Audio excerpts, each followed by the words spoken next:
কালকে দেখলাম একজন 2:30টার থেকে জিকির শুরু করেছে, লা ইলাহা ইল্লাল্লাহ।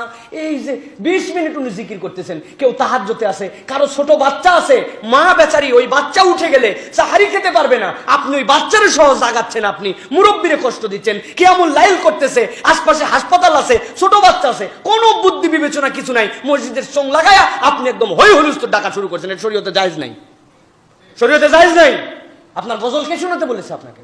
আপনি কত গজল পারেন নিজে নিজে গান, আপনার বউ বাচ্চারা শোনান আপনি বাড়ির মধ্যে যায়, আপনার মাইকে গজল গেতে আপনারা কে বলছে? আপনারা অন্দাজে আপনি 3 বার সতর্ক করে একবার ডেকে দিলেন, আপনি এই পর্যন্তই শেষ। এই 15 মিনিট গজল, এরপরে একবারে কেরাত, এরপরে দরুদ শরীফ।